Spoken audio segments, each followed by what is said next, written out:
Maknanya kalimah nafi. Tidak ada yang berkuasa, tidak ada yang hebat, tidak ada yang berkendak. Yang ada kat dalam hati kita ni, yang kita sayang, yang nafsu kita suka, kita nak buang.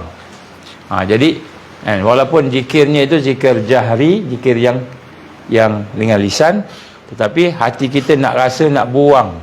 Kalau ada rasa nak dunia ke, nak apa ke, buang. Hanya redha Allah saja. Illallah tu maknanya kita hanya nak mendapatkan Allah sahaja. Jadi ini sebagai latihan lah, sebagai latihan.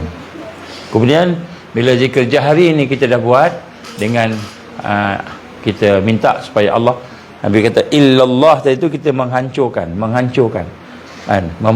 titik-titik Islam, titik-titik hitam yang ada di dalam.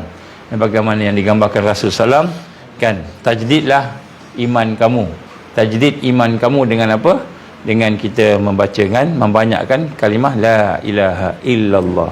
Setelah la ilaha illallah tu bila kita baca, maknanya bukan baca saja, tapi baca tu bila kita baca dengan lidah kita tadi tu, kita baca dengan lidah untuk kita nak buang segala yang kita kata kelemahan kita, dosa kita, apa-apalah. Satu-satu dia akan pecah. Akhirnya bila titik hitam terpecah, insya-Allah akan keluarlah cahaya. Dan cahaya yang keluar itu akan menjadi suatu nikmat yang lain lah, yang barakah, insya-Allah. Kemudian selepas daripada zikir itu, kita tingkatkan la ilaha illallah, kita baca dengan hati juga la ilaha illallah masa baca tadi. Jangan kita lidah saja, kita baca sekali dengan hati. Kemudian baca dengan hati kita panggil zikir sir. Zikir sir. Jadi sekarang ni kita cuba latih pula, kita pegang kita punya dada kita ni, kita pegang dada kita ni, kita pun sebut Allah Allah kita sebut Allah, ikut denyutan nadi kita ataupun jantung kita. Allah tapi dalam hati. Dalam hati. Jadi kita akan sebut Allah tu bila saya diam, maknanya kita letakkan lidah kita ke langit-langit. Putus lah.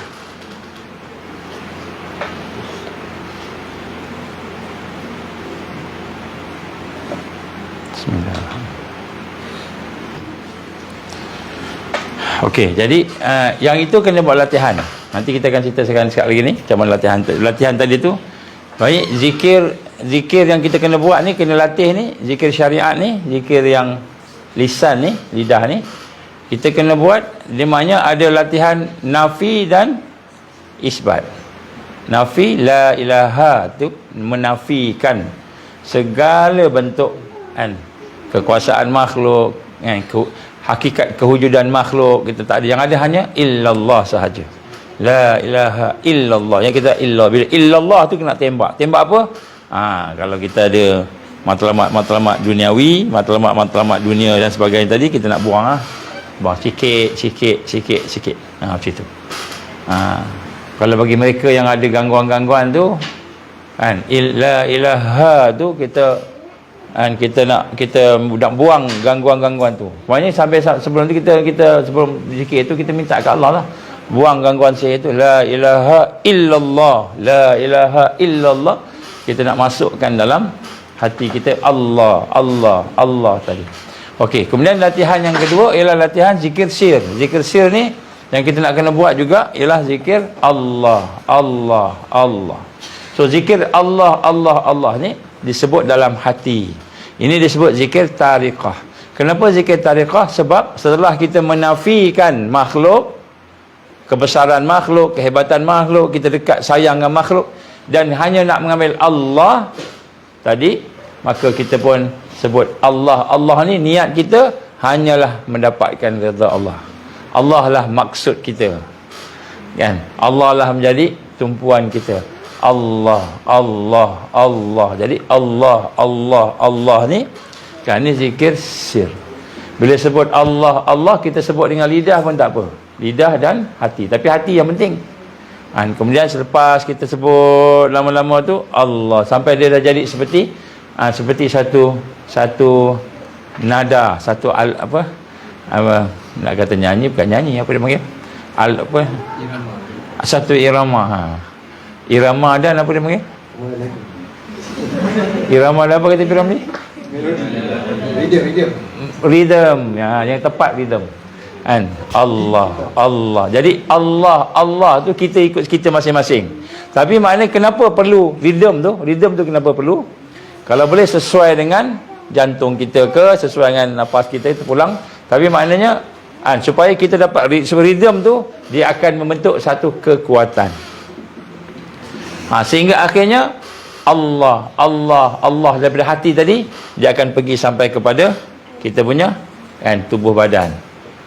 Sampai darah kita pun dia akan bergegar. Allah. Sampai peringkat kulit pun akan bergegar. Allah. Sampai peringkat tu lah kita baru nak try ni, tak ada rasa apa-apa lagi lah. Kita rasa lain lagi, tak boleh nak buang lagi. Jadi sebab tu zikir jahari tu kita kena buat. Mungkin buat dalam masa, ikutlah pagi lepas semayang ke, kita buat kan 3 kali ke, ikutlah.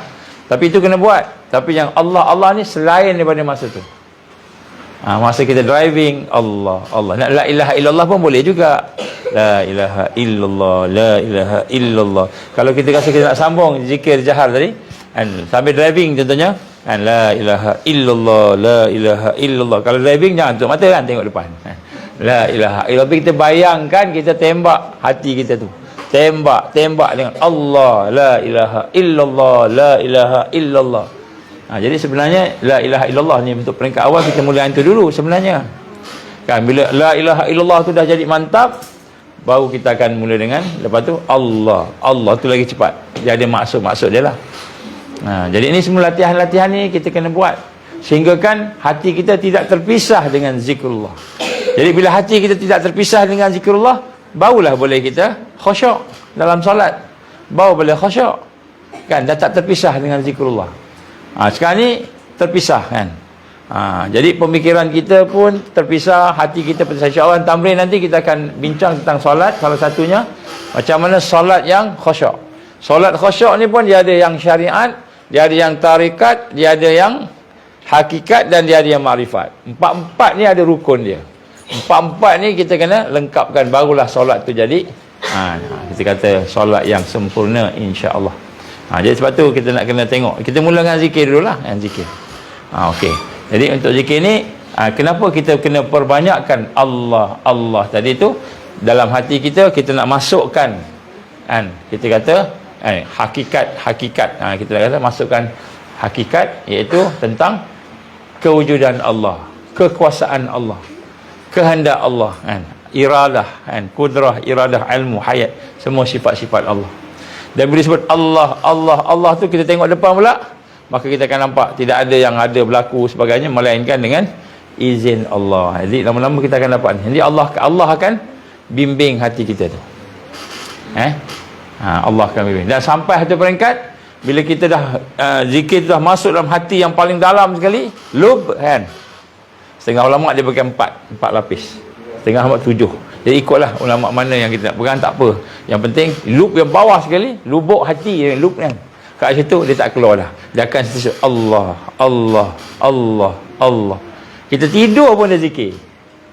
Tidur itu yang kata roh tu sentiasa berzikir dalam keadaan berdiri, duduk dan berbaring. Berbaring ni tidurlah. Jadi berdiri ni kita berjalan, bekerja. Duduk ni mungkin kita berehat. Baring tu tidur pun zikir. Jadi ini yang kita nak kena latih ni sehingga kan apabila sampai waktu besok kita tak terpisah dengan Allah. Ni zikir sir, peringkat yang kedua lah kan. Okey, kita cuba latih Okey, kita pegang ni. Untuk nak bagi ni kita pegang. Kita rasa denyut dan nadi kita ni. Rasa denyut jantung kita ni rasa gini kan, jatuh kan. Kemudian kita tundukkan sikit kan, kita punya apa?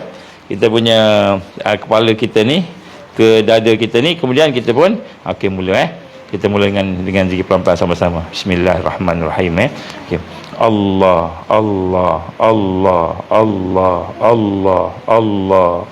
hati hati. Allah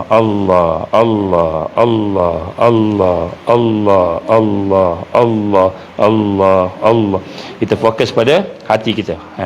Okey, lepas tu sekarang kita letakkan kita punya lidah tu pada langit-langit, supaya lidah tu tak bergerak. Yang bergerak hanyalah hati saja. Allah, Allah, Allah, Allah.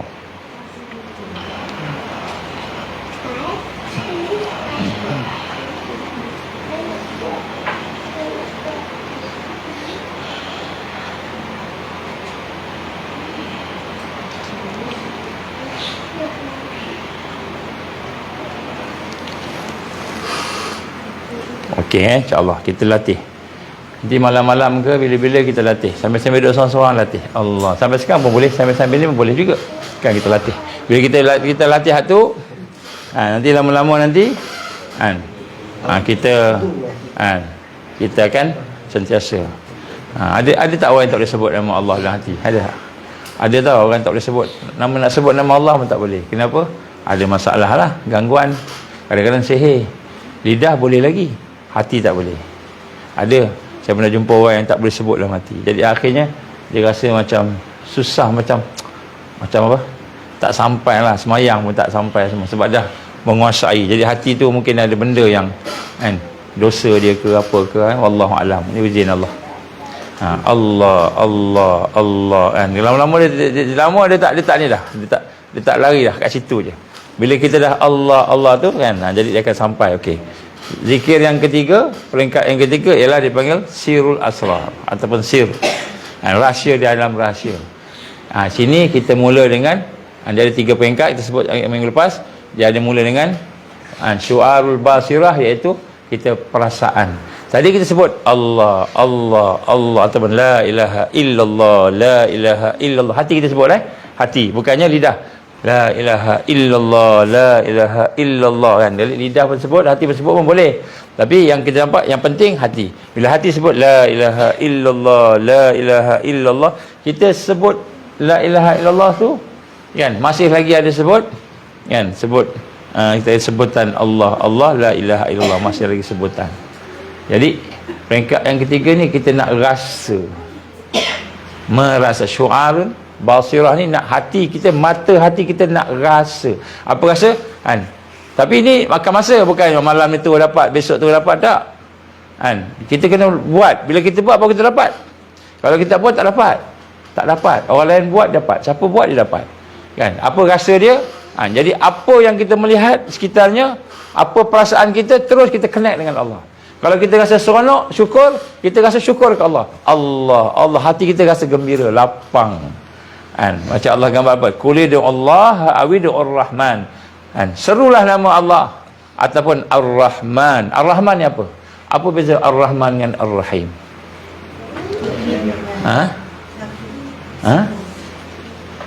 Ar-Rahman? Ar-Rahman untuk semua. Ar-Rahman ni Allah bagi kepada orang yang Islam ataupun orang tak Islam pun dapat sama. Semua makhluk rahmat Allah dapat Ar-Rahman.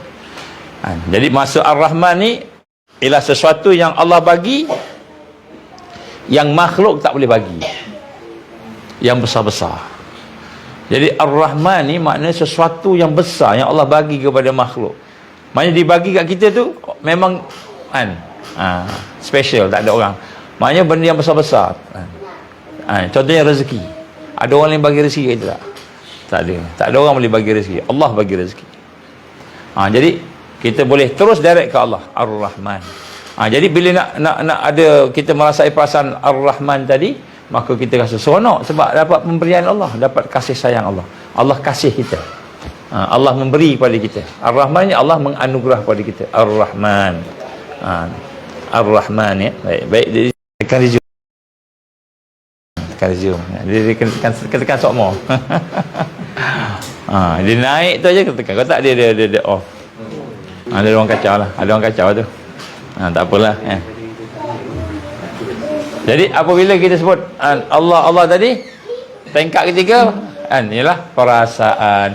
Jadi zikir kita dengan lidah, zikir kita dengan hati dan dengan perasaan. Ini yang kita ada kekuatan. Ini baru peringkat zikir rahsia di dalam rahsia. Jadi rahsia tu kat mana? Perasaan tu lah rahsia dia.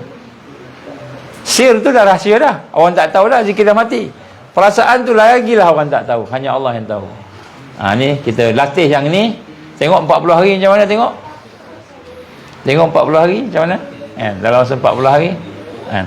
Kemudian dia akan pergi kepada peringkat yang kedua, ainul basirah. Ainul, kita melihat dengan mata hati kita. Allah memberi sesuatu. Masa tu kita bukan merasa sahaja, masa tu Allah akan bukakan, mentajalikan, Allah akan memperlihatkan, Allah akan mempersaksikan keagungan dia. Tu ainul basirah, kita bertemu dengan Allah dengan mata kita. Tapi bukan mata kasar, mata basirah, mata hati. Jadi peringkat kedua, bila perasaan tu dah mula menyelinap, dah mula setiap perasaan kita dah boleh hubung dengan Allah dah. Kalau nak kuat kita dengan Allah, kalau nak lemah kita dengan Allah, hubung dengan Allah sentiasa. Semua atifiah kita tu, perasaan kita tu hubung dengan Allah, maka sampai peringkat, Allah akan sampai pada satu peringkat ainul basirah. Ainul basirah ni apa? Maknanya ainul basirah ni maknanya Allah akan buka mata hati kita sehingga kita melihat tajalli secara sedar. Tajalli Allah ni, Allah memperlihatkan, Allah mempersaksikan kita kehebatan dia, kekuasaan dia, kesempurnaan dia, kita kata kan jalal Allah, jamal Allah, kita akan nampak. Jadi Allah buka dengan mata hati ni. Sebelum ni kita tengok apa namanya? Mineral water. Betul kan? Sebelum ni kita tengok mineral water je. Tapi bila kita dah hubungkan hati kita, perasaan kita dengan Allah tadi, kita nampak mineral water ni, dia akan bersama dengan satu perasaan. Apa perasaan dia? Contohnya kita syukur sangat ada air yang boleh hilangkan haus.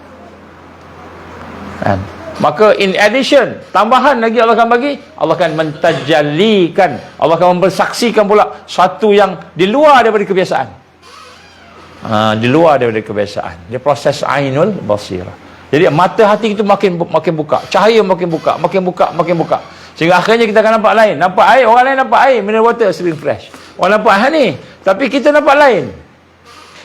Mungkin kita nampak lain. Wallahualam, ikutlah apa yang Allah bagi.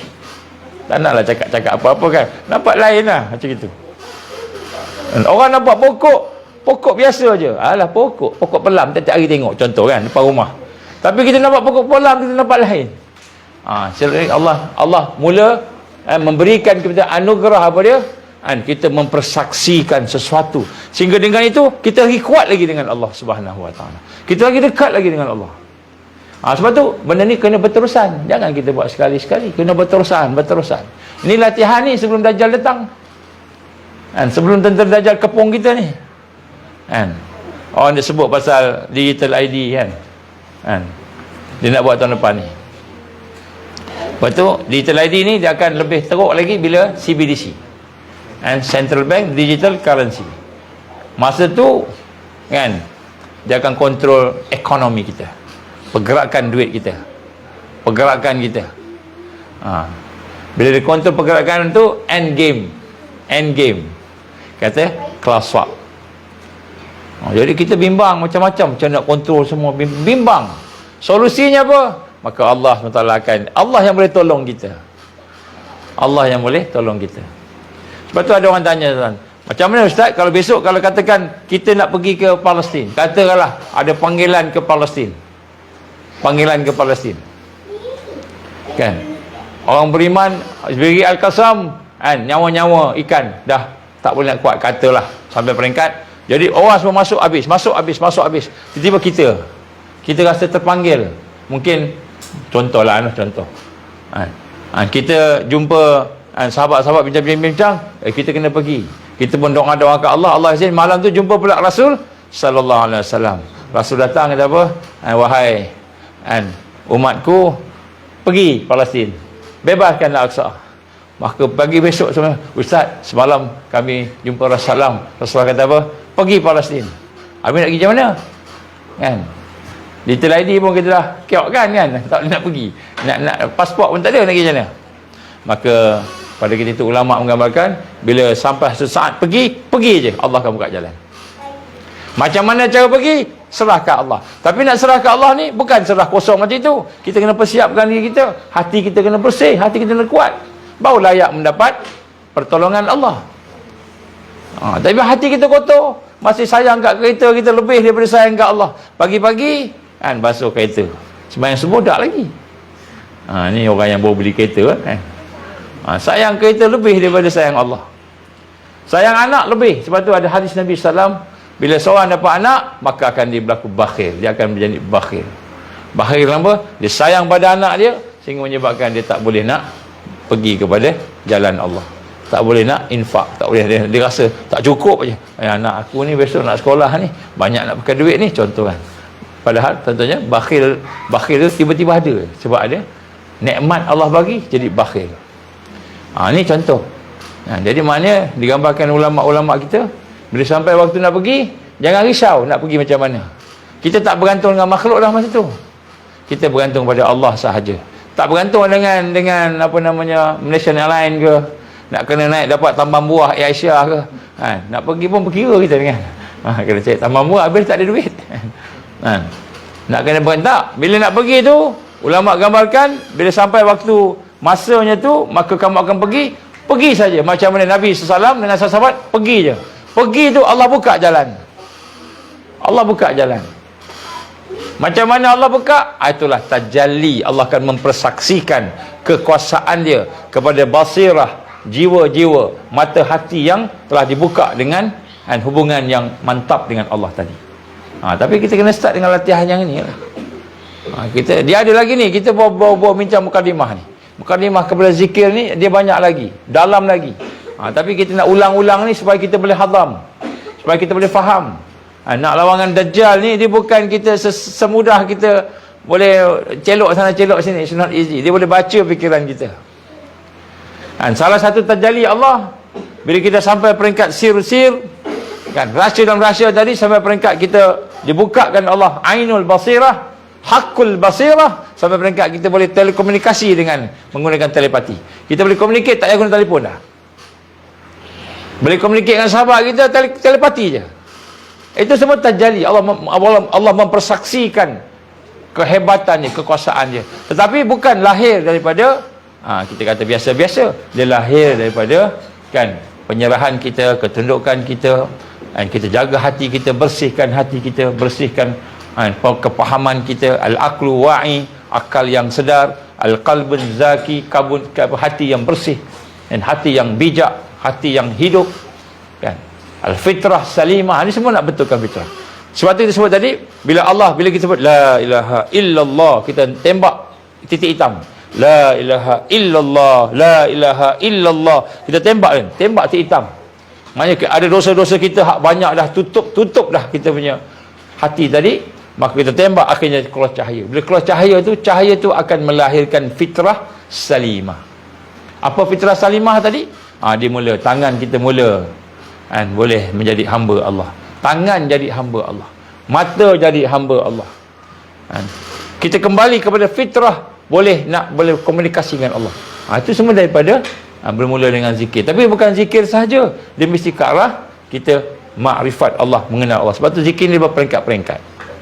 Tapi kita kena mulalah dengan apa yang ada ni, kan? Barulah kita boleh nak benar-benar membina satu kekuatan yang dikehendaki oleh Allah. Wa'iddu lahum mastata'tum min quwwah. Jadi sebab itulah dalam hal ini, contoh yang kita bincangkan dalam pada hari-hari yang lepas. Hari ini kita buka kepada usrah gabungan kita buka kepada FB, sahabat-sahabat FB yang nak bersama, kita bagi peluang lah buka sama-sama. Dan kita dah bincang yang lepas tentang ukhuwah. Ukhuwah ni salah satu syarat kemenangan. Salah satu syarat kemenangan. Jadi jangan kita harap kita boleh menang tanpa ukhuwah. Itu salah satu syarat kemenangan. Sebab tu Nabi SAW dia mempersaudarakan muhajirin dan ansar. Kenapa? Sebab salah satu perkara yang paling penting ialah al-ukhuwah lillah fillah. Sebab tu Allah gambarkan yang kita ni bersaudara, innamal mu'minuna ikhwah, bahawa sesungguhnya orang beriman tu bersaudara. Saudara ni macam kita dengan orang yang rapat dengan kita, dalam saudara yang dekat dengan kita. Siapa? Mungkin adik kita, ayah kita, mak kita, saudara. Innamal mu'minuna ikhwah. Jadi sini kita lihat bagaimana Nabi pun menggambarkan barakah bersama dengan jamaah. Jamaah ni dia mesti lahir daripada ukhuwah.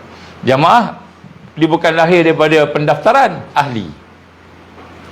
Pendaftaran ahli itu ROS, Register of society. Itu ROS kan. Jadi jamaah bermula dengan ukhuwah. Ukhuwah ni lah yang jadi kekuatan. Sebab tu kita kena duduk bersama-sama, tak boleh duduk seorang-seorang. Kalau kita duduk seorang-seorang pun tak apalah, duduk jauh-jauh. Mungkin seorang ada kat Sarawak sana, sana. Ulu Sarawak, bukan Sarawak, Ulu Sarawak. Dalam sana. Nak jumpa pun susah. Nak datang ke tempat lain payah contohnya. Tetapi hati kita terikat. Sebab hakikat ukhuwah dia bermula dengan ikatan hati. Ikatan hati yang diikat oleh al-iman, iman kepada Allah, yakin kepada Allah, yang kemudian berpaksikan kepada mentauhidkan Allah, akidah. Jadi ikatan hati, keyakinan tadi yang berpaksikan, yang bertunjangkan, yang berakarkan kepada akidah tadi, maka disitulah hubungan berlaku antara seorang dengan seorang yang lain.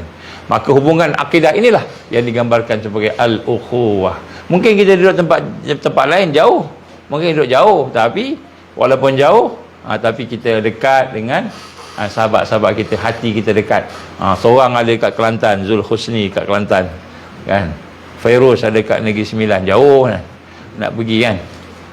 Paling cepat pun 5 jam, 7 jam kot paling cepat pun kan. Kalau naik kereta lah kan, jalan kaki lagi lama kan. Tapi hati, sampai peringkat hati itulah yang membina. Sebab itulah kita sebut kat sini, antara perkara yang penting dalam ukhuwah tadi ialah kita mengukuhkan hubungan hati kita dengan sahabat kita. Hubungan hati ini dia bermula dengan, kita bincang lah hari Khamis kot no? Yang itu tu bermula dengan iman dan sebagainya, refer balik lah kan. InsyaAllah. Ya, sebab itulah untuk kita mengukuhkan persaudaraan kita kan, bersesuaian dengan kita kata manusia ini kekuatannya pada hati tadi, maka kita kena bersihkan hati kita. Kita kena bersihkan iman kita. Kita kena bersihkan akidah kita. Barulah kita akan dapat sahabat-sahabat yang juga bersih imannya, akidahnya, ibadahnya, akhlaknya, macam itu. Kalau kita tak nak bersihkan, mungkin mula-mula dapat sama, bolehlah bersama mula-mula. Lepas tu kan pecah. Mula-mula jumpa tu kan, terutamanya masa PKP kan. Sebelum PKP ke masa PKP? Masa PKP kita buat tamrin lah. Ramai datang kan. Semua datang semua. Masa tu memang masing-masing merasa bersama lah. Sebab nak kena serang dengan apa ni, biological weapon lah sebagainya. Semua rasa kan. Lepas tu bila dah longgarkan sikit, kita rasa tak payah dah. Macam tak berlaku dah. Ni saat lagi nak berlaku pula. Omicron XBB. XBB. Omicron XBB lebih ganas lagi daripada COVID-19. Dikatakanlah kan. Tak tahulah ganas macam mana kan. Dia nak guna juga perkataan ganas tu. Ni daripada KKM. Kemudian dia nak wajibkan arahan ni. Dan kemudian Omicron XBB ni pula tak boleh, tak cukup dengan pakai ni satu, kena pakai dua. Nak tunjukkan ganas tu pakai dua tutup. Tapi yang pelik, masa makan boleh buka. Makan ramai-ramai kat kantin tu buka, pakai buka. Banyak Omicron dia rehat dah masa makan tu. Dia tak kejar kita. Masa makan boleh buka kan. Tapi masa kerja, masa jalan apa kena pakai. Wallahu alam. Jadi kadang-kadang kita kelakar jugalah kan. Baik. Jadi sebab tu ukhuwah ni mesti bermula dengan hati. So macam mana nak memulakan hati? Antaranya ialah kita hendaklah sama-sama kan. Bagaimana kata Rasul sallallahu alaihi wasallam, "Idza ahabba ar-rajul akhahu falyukhbirhu annahu yuhibbuh." Jika kamu idza ahabba ar-rajul, jika kamu sayang kepada saudara kamu itu, maka falyukhbiru annahu yuhibbuh, katalah pada dia, aku sayang kat engkau. Ni kalau bahasa nafsu ni dah jadi LGBT kan. Sayang ni bukan maksud sayang macam hubungan laki perempuan ke, hubungan laki dengan laki yang dipaham oleh nafsu. Sayang ni maknanya kita dengan dia ni sama matlamat, iaitu nak dapat redha Allah, sama jalan perjuangan nak tegakkan Islam, sama. Jadi sama-sama nak tolong menolong. Itu maksud sayang. Sama-sama nak bantu membantu. Takmil wal istikmal. Macam itu. Ya. Takmil wal istikmal, lengkap melengkapi. Sayang maknanya kita nak sama-sama tolong, sama-sama ni, macam tu. Sayang, tak tinggal. Maknanya kalau sahabat kita kena tembak, kita bersama dia, kita ambil dia, bawa dia, tak tinggal. Macam orang putih, askar Amerika kata, do not leave soldier behind. Ada di istilah dia, jangan tinggalkan kan. Jadi kena sebut kata Nabi sallallahu alaihi wasallam. Tapi kalau kita tidak proses, sayang tu jadi sayang LGBT lah.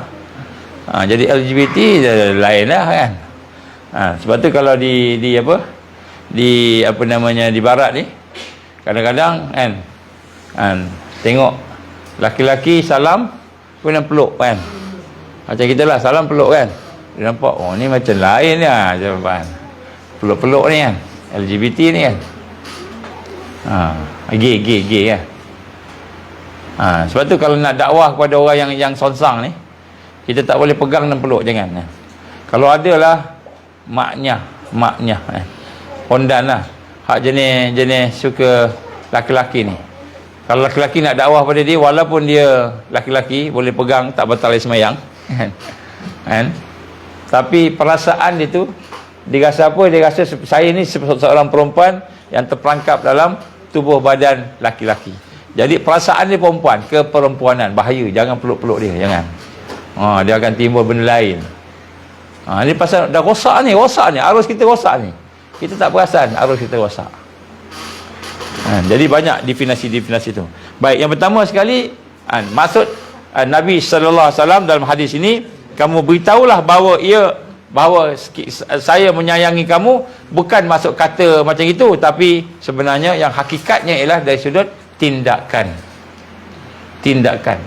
Orang yang sayang kepada seorang, dia akan sanggup menolong, sanggup membantu, sanggup menjadikan kawan dia, sahabat dia tu orang yang lebih baik daripada sebelumnya, tolong menolong. Dia tak kira lah, Ni semua adalah sebahagian daripada jihad, dakwah dan tarbiyah. Kita jangan rasa rugi. Kita boleh korban daripada sahabat kita, korban apa sesuatu yang ada pada sahabat, tolong dia kan. Jangan rasa rugi. Semua yang kita buat pasti Allah balas, pasti. Jadi sayang ni bukan cakap je kan, saya sayang kat awak lah, baguslah sayang. Tapi dari sudut tindakan, tikam belakang. Bila kat depan, mukanya manis. Saya pernah kena banyak kali. Masa saya kerja dululah kan, masa kerja dulu terutamanya, depan kita berjumpa, peluk-peluk semua kan, apa khabar sebagainya. Cuma bila ada belakang, rupanya kan, pelajar-pelajar buat laporan. Dia kata, ustaz, yang ustaz ni dalam kelas dia duduk kutuk, dia cakap pasal ustaz. Dia report kat kita, cakap macam mana, dia pun cakap gini. Oh, macam gitu punya. Depan kita baik, manis mukanya, tapi di belakang kita kan, dia tikam lah. Kenapa? Ada kepentingan, mungkin jawatan ke, mungkin politik office ke, politik pejabat ke kan. Jadi kita tak nak yang tu, sebab Allah tahu ukhuwah kita ni atas asas iman, dan Allah tahu. Jangan tengok pada fizikal semata-mata. Jadi tolong menolong ni kerja kita. Siapa yang paling banyak menolong sahabat dia, bermanfaat tadi, maka dialah lebih baik di sisi Allah Subhanahu wa taala. Jadi sahabat tu pula, dia tak akan ambil kesempatan kan. Dia ni baik ni, kita pun ambil kesempatan. Ambil kesempatan tu maknanya kita telah menjadikan nafsu kita sebagai dorongan persahabatan, bukan lagi iman. Itu kita bimbang. Ni kena bersih ni. Allah tolong sahabat-sahabat kita di Palestin. Sebab apa? Salah satunya ukhuwah mereka mantap sangat, sungguh mantap. Terutamanya mereka yang berjuang ni solid. Tak ada fikir nak perkena, nak rendahkan, nak tikam belakang sahabat, tak ada. Kalau ada yang itu, maknanya habis ukhuwah, tak ada. Baik. Kemudian apabila berpisah, maka dia akan mengharapkan doa daripada jauh. Sayyidina Umar bin Khattab radhiyallahu anhu meriwayatkan bahawa apabila beliau memaklumkan kepada Rasul sallallahu alaihi wasallam bahawa dia akan keluar daripada kawasan pergi umrah ke sebagainya, maka baginda pun mengizinkan, dan baginda berpesan, la tansana ya akhi min du'aika. Janganlah kamu luka wahai saudaraku, wahai saudaraku, untuk mendoakan kami. Jadi bila dengar saja ucapan Rasul SAW, membuatkan Umar rasa seronok dan berbesar hati. Nabi minta doa. Nabi minta doa kepada Umar. Maknanya minta doa ni sunnah. Sunnah. Jadi bila berpisah tu minta doa. Jadi sebenarnya kenapa kita sebut minta doa ni? Maknanya doa ni salah satu daripada kekuatan selain daripada kasih sayang tadi. Nombor satu, kasih sayang. Saya lupa nak sebut. Tahap yang paling minimal kasih sayang ialah berbaik sangka, berlapang. Nanti kat bawah tadi, nanti kita akan tengok. Tahap paling minimal, berbaik sangka. Husnul Zan. Itu paling minimal. Terutamanya bila kita nak benar-benar, dengan contohlah ada masalah kan, masalah kita dengan sahabat kita, atau masalah kita suami isteri pun sama juga kan. Adalah benda yang kita berselisih. Nombor satu, jangan tengok perselisihan tu, jangan tengok kesalahan tu. Husnul Zan dulu, tu nombor satu. Siapa yang memulakan dengan su'uzan, maka dia berdosa. Ini Allah gambarkan dalam surah Al-Hujurat. Su'uzan tu sebahagian daripada dosa. Jadi kita tak nak ada dosa tu. Mulakan husnul zan dulu. Ada orang cakap macam-macam pada kita kan, cakap, tuduh kita, umpat kita, fitnah kita. Baik sangka dulu, kita pergi dapatkan dia, tabayun, dapatkan dulu berita, betul ke saya dengar begini-begini, minta maaf, saya nak cakap ni, mungkin saya cakap ni akan hati terasa ke, kecil hati ke apa, saya minta maaf dulu. Tapi kenapa saya balik daripada Kuala Lumpur, kemudian saya terdengar lah ada orang cakap begini. Saya cuma nak, saya yakin tak ada, tapi ataupun ada sesuatu alasan ataupun ulasannya, macam apa pandangan sahabat ni. Dia pun duduk, dia kata alhamdulillah. Mula-mula bila sebut kita lah husnuzan dengan dia dulu. Jangan cakap dulu, aku dengar macam ni, kau ni betul ke ini, contoh kan. Sebab kita nak jaga apa? Nak jaga ukhuwah tadi, sayang. Tu husnuzan paling rendah. Suami isteri pun sama juga. Kan? Tak pernah balik lambat, tiba-tiba suami balik lambat. Kan? Berhari-hari. Kan? Kemudian pakaiannya pula bau wangi-wanginya contohnya kan. Ini selalu busuk je balik, tiba-tiba hari ni bau wangi je. Ada apa ni? Dia tengok suami dia kan. Waktu siap menyanyi-nyanyi pula kan. Senangnya dalam hati kan. Menyanyi-nyanyi pula kan. Nyanyi lagi kan. Contohnya kan. Jadi dia su'uzan dulu. Husnuzan. Apa pun husnuzan dulu.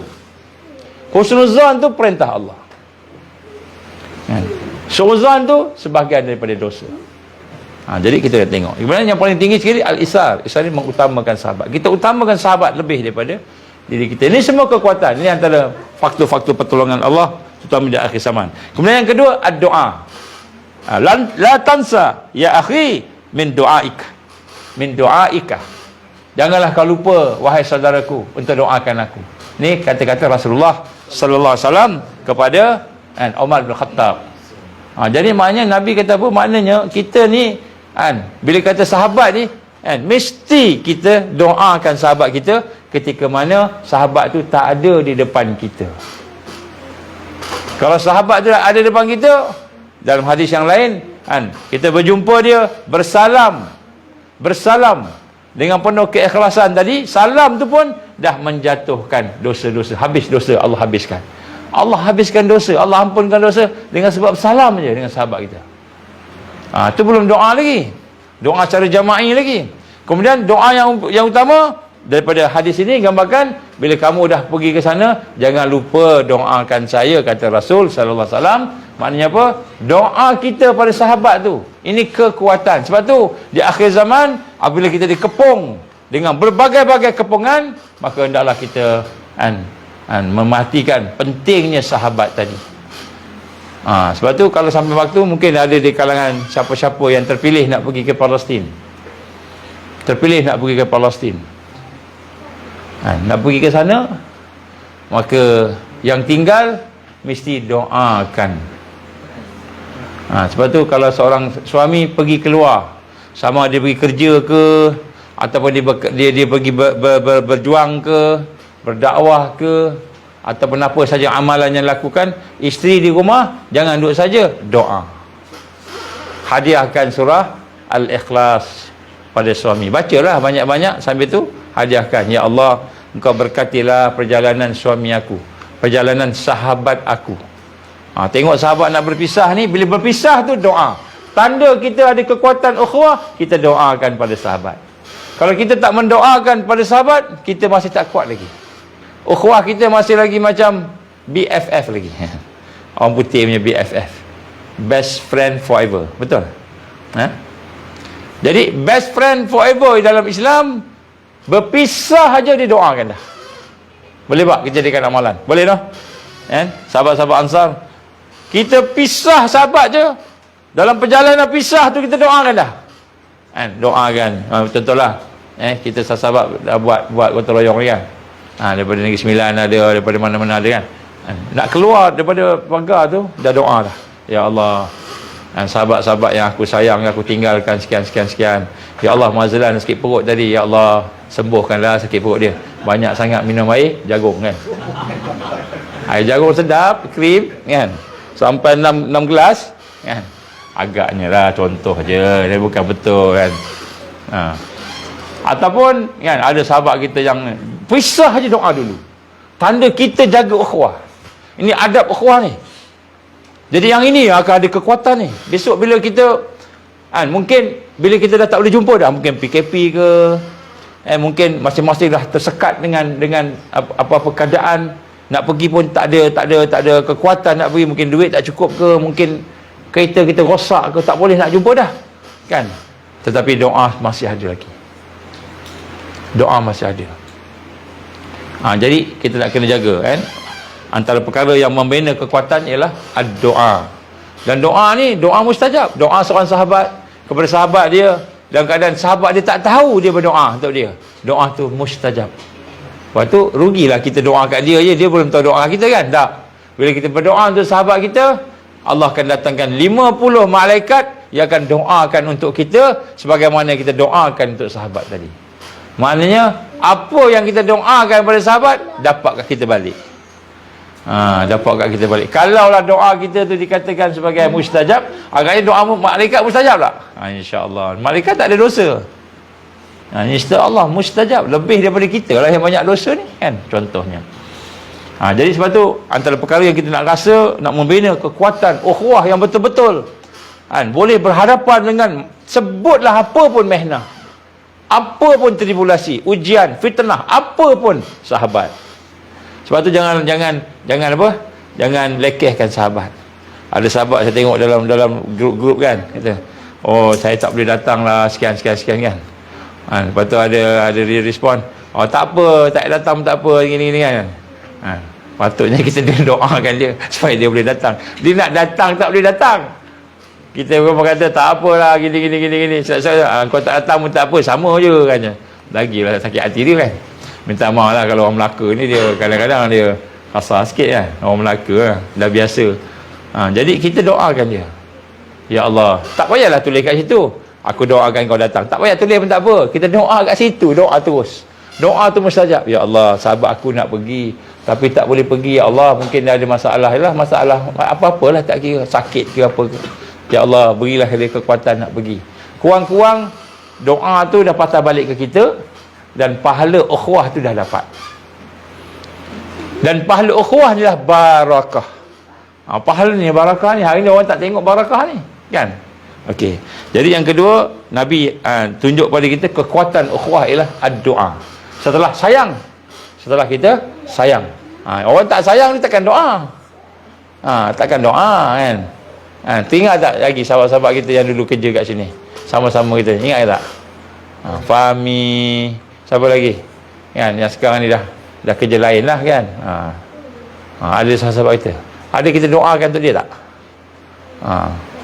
Kita kena doakan untuk semua sahabat yang kita kenal. Ada seorang sahabat ni kan, dia ada satu buku kecil macam buku 35 tu kan. Dia tulis semua nama sahabat-sahabat dia, yang terutama sahabat yang hafal lah. Satu hari minimal 300 orang sahabat dia doakan satu hari.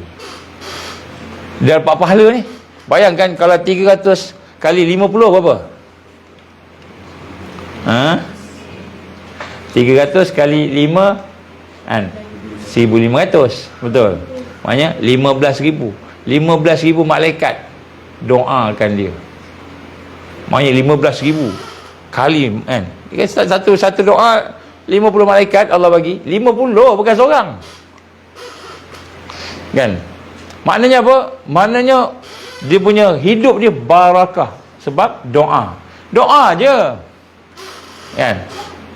Kita rasa sedih sebab apa? Masalah. Apa masalah? Kewangan. Apa masalah? Kesihatan. Kemudian kita teringat sahabat kita pun sakit juga. Sahabat kita pun ada masalah juga. Sahabat tempat lain ni, kita pun doa kat dia. Ya Allah, aku tahu sahabat aku sakit, ya Allah. Kita pun sakit juga. Kau sihatkanlah dia, ya Allah. Doa. Seorang, 2 orang, 3 orang kan. Sebut nama. Sebab tu salah satu daripada perkara yang akan memberi bekalan, sebab bekalan sahabat di akhir zaman ni ialah Rabitah. Al-Rabitah. Rabitah ni apa? Hubungan hati di antara kita dengan sahabat kita. Jadi Rabitah ni lah bekalan dalam persahabatan. Jadi dalam persahabatan ni bekalan kita, terutamanya dalam berhadapan dengan fitnah akhir zaman, ialah Rabitah, hubungan hati kita dengan sahabat. Kita boleh kenal dia, kita membayangkan wajah dia, dan kemudian kita doakan untuk dia. Kan? Maka itu Rabitah. Jadi kita dengar. Ini bekalan, ini bekalan. Yang lain tak ada ni. Kalau tentera-tentera kafir tak ada. Tentera-tentera Israel lagi tak ada. Tak ada. Kalau boleh, dia tolak kawan dia ke depan supaya kawan dia kena tembak, dia tak kena tembak. Kalau mukmin ni, dia sanggup ke depan, biar dia dulu. Baik. Jadi sebab tu pada hari ni satu perkara yang menyentuh hati bila ada beberapa orang kita kata orang-orang kita lah, saudara-saudara kita ni yang nak pergi ke Palestin. Nak pergi Palestin. Kemudian dia kata, kami nak pergi, kami tak nak balik dah. Kami nak pergi, kalau ada balik ni bonus lah. Memang nak pergi sungguh-sungguh. Ada jalan tak? Ada jalan tak? Jalan ada lah nanti Allah akan buka jalannya. Tapi dah sebut kat sini kan, hati tu nak tolong Palestin tu. Bayangkan kita doa untuk Palestin, bukan doa untuk Palestin sebab dia saudara je, tak. Doa Palestin sebab sama-sama dalam perjuangan. Lain. Macam kita doakan mak ayah kita, macam kita doakan anak kita sakit, macam kita doakan mak ayah kita sakit, orang yang rapat dengan kita. Jadi doa Palestin tu bersama hati kita, minta ke Allah. Itulah kekuatan. Sebab tu dia hantar apa, mesej sebagainya. Kami harapkan doa antum semua, bukan doa sambil lalai-lalai, doa nyanyi-nyanyi kan. Doa betul-betul sepenuh hati. Doa ni senjata. Doa silahul mukmin. Doa ni senjata. Senjata. Jadi sebab tu doa untuk sahabat ni mustajab. Lebih mustajab daripada doa yang lain-lain mustajab tadi. Kita doa musafir mustajab. Kita doa masa kita berpuasa mustajab. Doa di depan multazam mustajab. Doa di Kaabah tu mustajab. Tapi doa yang paling mustajab yang dihuraikan oleh para ulama ialah doa kita pada sahabat. Kerana doa pada sahabat tu bukan kita doa untuk diri kita, doa untuk orang lain. Khairun nas anfa'uhum linnas, kata Nabi sallallahu alaihi wasallam. Sebaik-baik manusia orang yang paling banyak manfaat daripada orang lain. Jadi doa yang paling mustajab tu doa sahabat. Sebab tu, dan jangan lokek sebab doa tu patah balik ke kita. InsyaAllah kan. Allah ni kan maha kaya kan. Ya ghani, ya mughni kan. Baik, kemudian seterusnya kan, hendaklah kita sentiasa memaniskan wajah kita bila berjumpa.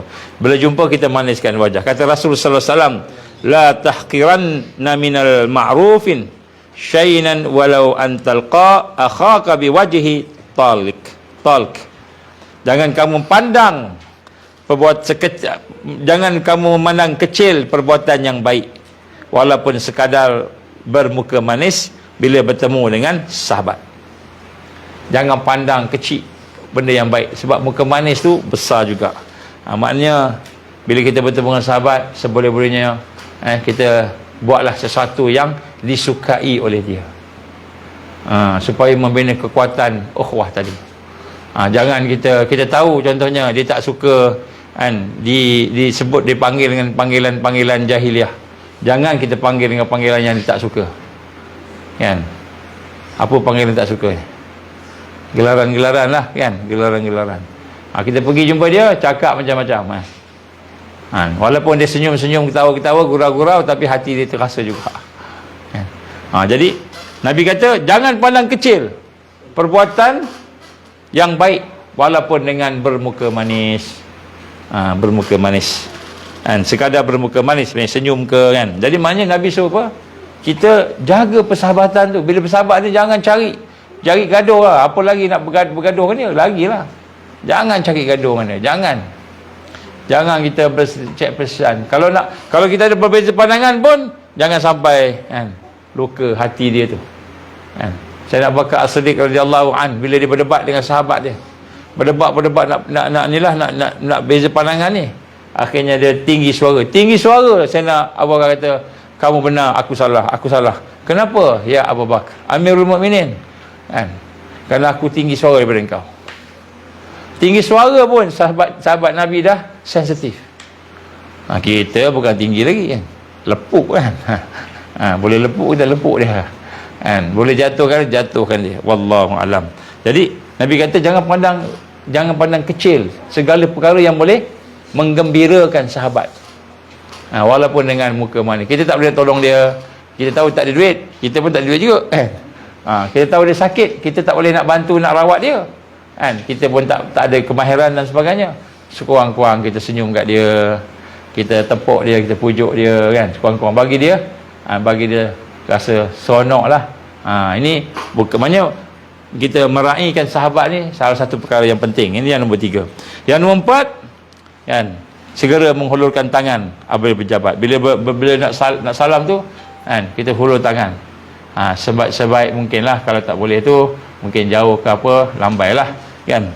Ma min muslimain, kan, yaltaqiyan fayatasafahan illa ghufira lahuma qabla an yaftariqa. Hadis dari Imam Daud, kan. Apa kata Nabi SAW? Ma min muslimain, tidaklah dua orang muslim, kan, yang mana mereka bertemu, yaltaqiyan, bertemu mereka itu, dan kemudian mereka berjabat tangan, salam, jabat tangan, nescaya illa, melainkan Allah akan mengampunkan kedua-duanya sebelum mereka berpisah. Jadi salam dengan sahabat tu pun Allah ampunkan dosa. Bayangkan, salam, belum lagi kita doakan, belum lagi kita tolong dia, kan. Salam pun dah dapat keampunan Allah. Jadi besar sahabat ni. Sahabat ni bukan kata sahabat ni sekadar sahabat dunia akhirat gitu-gitu je. Tak. Kita bersahabat dengan dia tu, kan, kita berinteraksi dengan dia tu, Nabi kata salam pun dah boleh Allah ampunkan dosa. Apalagi sama-sama tolong-menolong, berjuang, temankan dia, kan. Contohnya nak pergi satu tempat, kita temankan dia, bantu dia, lagilah Allah ampunkan dosa dia. Bukan saja ampunkan dosa, mungkin barakahnya Allah bagi pula benda lain, yang kita tak nampak lah. Allah tak bagi duit sebab duit ni hina, kan. Satu dunia ni kan lebih hina daripada sebelah kepak nyamuk, kan. Baik, jadi Allah gambarkan begitu, kan. Yang kelima, ziarah, kan, kerap ziarah. Yang kelima, ziarah, ziarah, datang sini. Kita ingat ziarah tu rugi, kan. Rugi duit kita, rugi masa kita, penat. Dah lah penat, ziarah lagi, kan. Rupanya masa saya belajar dulu, ada satu tajuk dibuat oleh Syekh Muta'al Al-Jabari rahimahullah, kan, As-Sabat ala Tariqud Da'wah, kan.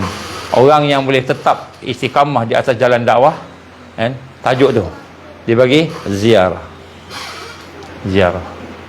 Jadi bila saya sebut macam ni, kan, dekat sahabat-sahabat kita kat Malaysia, kan, susah lah. Satu, kita pun sibuk. Saya pun jadual memang penuh, kan. Weekend nak kena pergi orang kahwin ni lah, orang kahwin sana, anak-anak pula lah sebagainya. Tak sempat nak ziarah sahabat.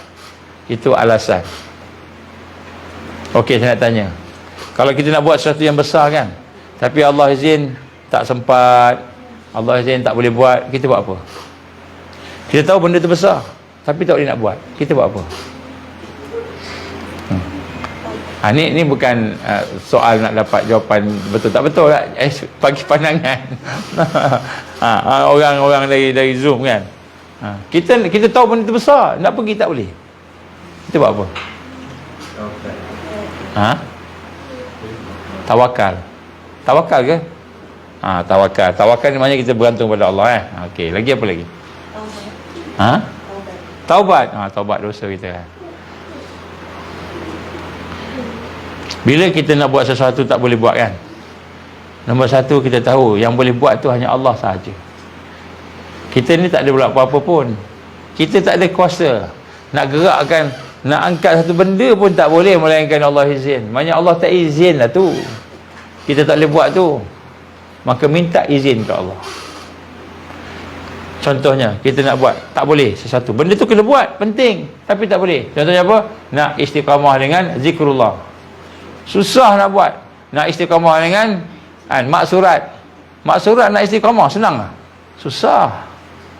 Kan? Sebab sebenarnya kalau kita tak boleh buat maksurat, kan, tak istiqamah maksurat, macam mana kita nak bagi amalan-amalan yang lebih lagi, lagi besar lagi, lagi lain lagi? Tak boleh bagi. Kalau bagi tak boleh buat.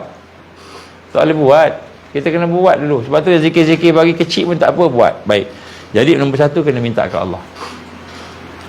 Kita terasa nak ziarah sahabat, terasa hati nak ziarah. Mungkin Allah nak suruh kita ziarah dia, tapi tak boleh.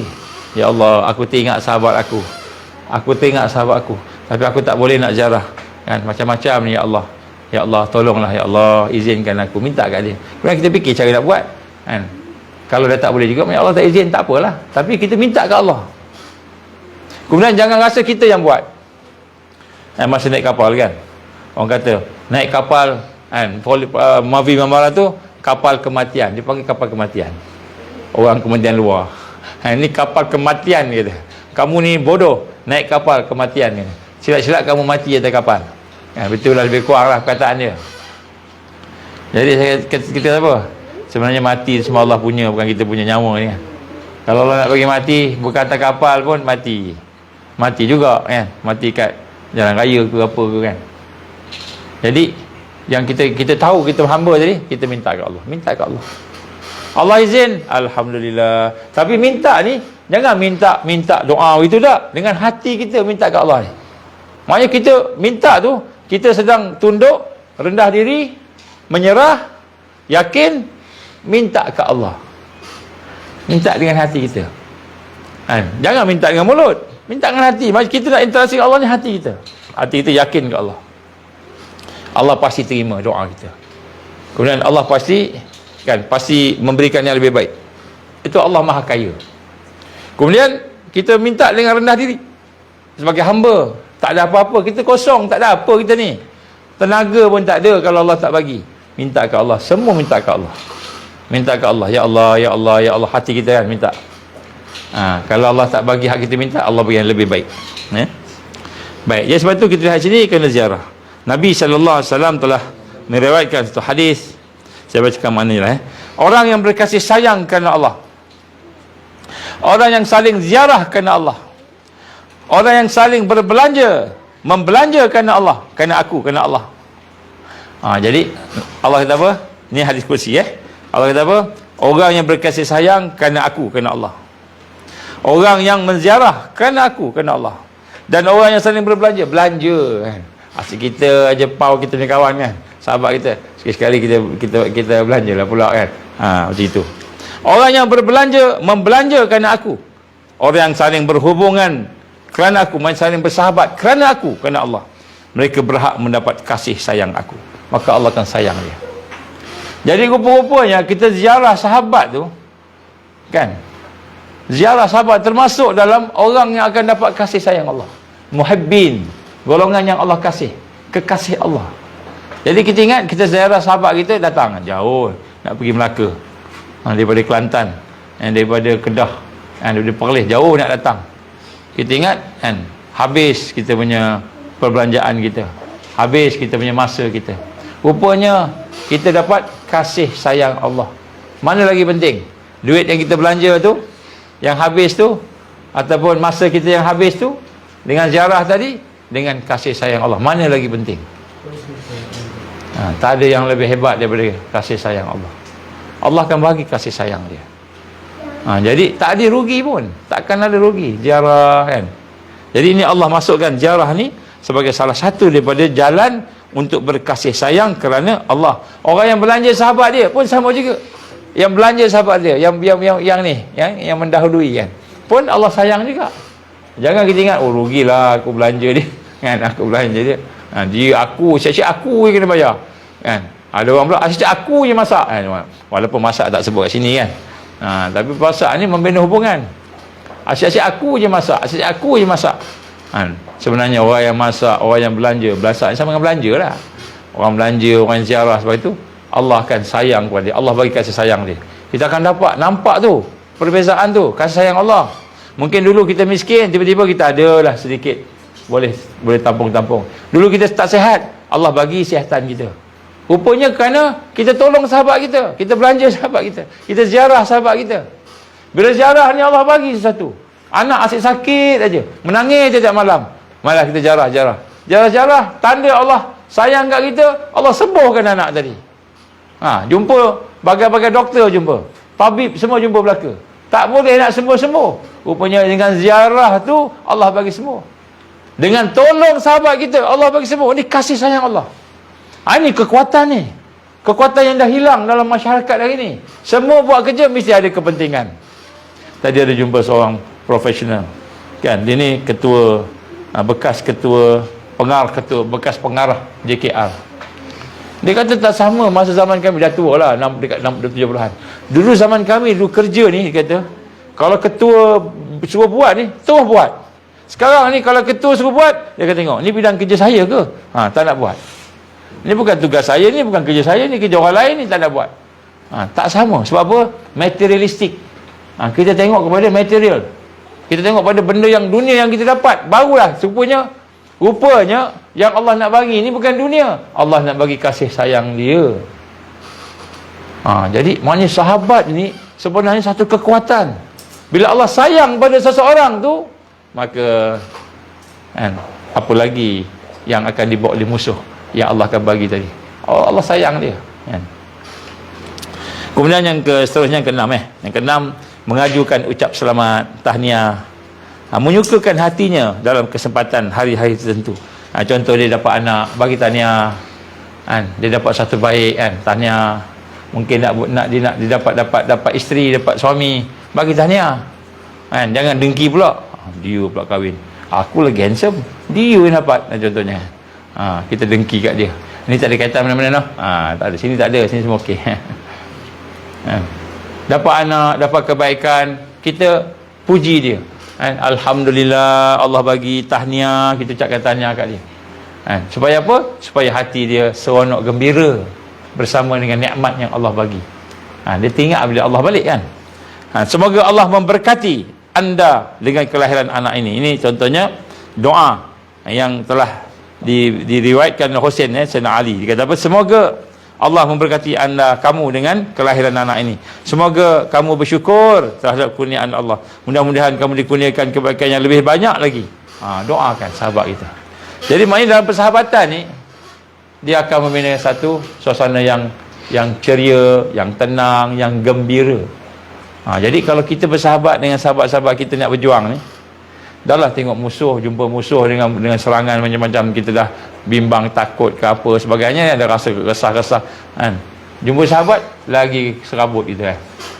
Jadi kita jumpa sahabat, tengok sahabat serabut kita, something wrong dengan persahabatan tu kan, something wrong. Jadi seorang sahabat, bila wajah dia dilihat oleh sahabat dia rasa ada satu kegembiraan, ada satu cahaya, maka dia pun kan akan bersama-sama sahabat kan, sehidup semati kan. Contohnya ketika pulang daripada medan jihad, alhamdulillahilladzi nasarak wa azzaka wa akramak kan. Segala puji bagi Allah yang telah menganugerahkan kepada kamu kejayaan, kehebatan dan kemuliaan. Jadi bawa balik daripada perang, Nabi ajar baca doa ni. Alhamdulillah, segala puji bagi Allah yang telah memberikan kepada kamu kemenangan, memberikan kepada kamu kehebatan dan kemuliaan. Ini doa daripada Rasulullah sallallahu alaihi wasallam. Dan hadis riwayat Muslim, Nasa'i dan sebagainya daripada Sayyidatina Aisyah. Jadi maknanya contohnya kan, bila balik kerja kan, letih, kawan tu letih kan, cabut rumput lah, racun lah, apalah kan, buat kan, tengok letih. Hari tu agaknya dia puasa letih kan. Kita berjumpa dia, alhamdulillah hari ni dapat ni, mudah-mudahan kan barakah daripada buat-buat semua ni, Allah bagi Jannatul Firdaus. Seronoklah dia. Kan? Seronoklah dia. Letih balik daripada berjihad. Pergi kebun ni berjihad ke tak? Jihad, sebagian berjihad. Agak-agak gotong royong ni jihad tak jihad dia? Oh, jihad semua. Betul. Kita ingat Muhammad Qassam ni yang ada berdepan ni kan, tengah berdepan dengan ni kan, dia Allah pilih duduk di frontliner kan. Kita ingat dia terus duduk situ ke? Tak. Semua bermula dengan ni lah, ukhuwah, dengan zikir, dengan baca Quran, sama-sama buat kerja, sama-sama tolong menolong. Ukhuwah tu, bila ukhuwah tu bertambah hebat, bertambah kuat, Allah bagi mereka lagi rahmat, lagi nikmat, sampai sekarang ni frontliner, barisan depan, berdepan dengan musuh paling jahat sekali. Mereka frontliner tu Allah pilih. Kita Allah tak pilih lagi kan. Jadi dia bermula macam mana? Bermula dengan apa yang kita sebut tadi. Bersahabat, berukhuwah, jumpa salam, mendoa sesama lain. Jadi baru dia boleh layak untuk ke depan. Baru layak untuk menjadi orang yang berjuang. Dan insya-Allah mengalahkan tentera Dajjal. Kan? Taifah Zahirin yang diberikan kemenangan. Pulang daripada haji, balik tengok sahabat kita balik haji ke, balik umrah ke, takabballah nusukaka wa a'zama ajrak wa akhlafa nafaqatak. Semoga Allah terima ibadah kamu. Balik sahabat kita balik, kita pergi hantar dia jemput dekat KLIA, jemput kan. Semoga Allah terima ibadah kamu, semoga Allah ampunkan dosa kamu, semoga Allah menggantikan semua harta-harta yang telah kamu belanjakan. Sebut pasal tu Pak Jakoni ni tak ada. Pak Jakoni dia tahu, tak tahu.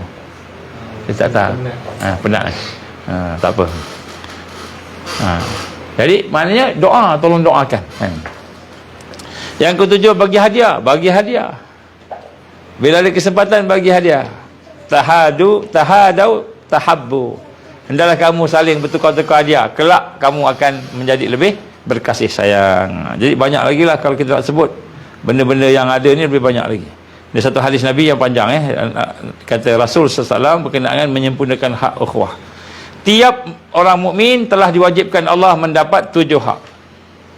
Jadi Allah wajibkan 7 perkara dalam ukhuwah. Ini nak membina kekuatan ni, nak membina solusi ni.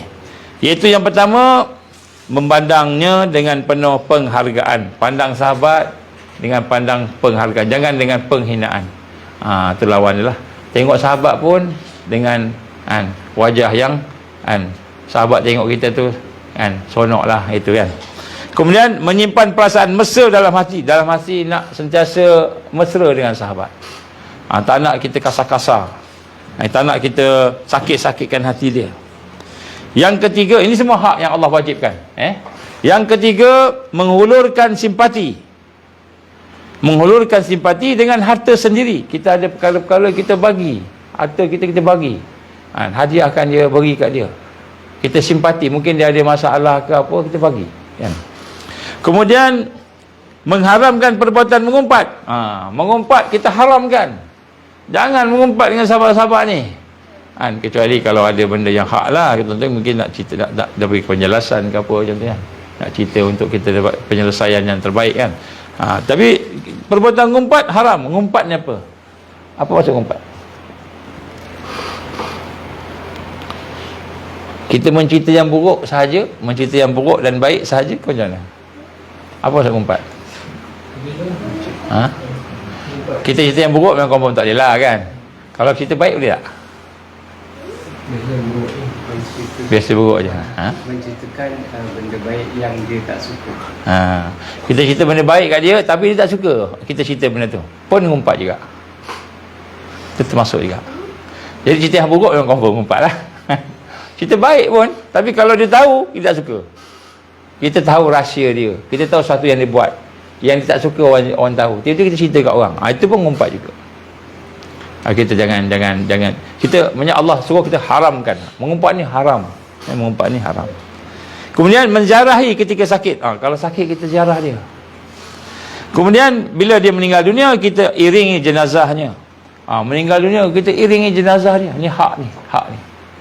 Yang ketujuh, tidak menyebut tentangnya kecuali yang baik sahaja, kan, selepas dia meninggal dunia. Yang ketujuh, kalau dia meninggal dunia, jangan sebut keburukan dia. Jangan sebut keburukan dia. Jadi masa mati pun tak boleh sebut keburukan, apa lagi masa hidup. Masa hidup lagi lah, besar dosa tu sebenarnya, kan. Jadi ini yang terperkara lah.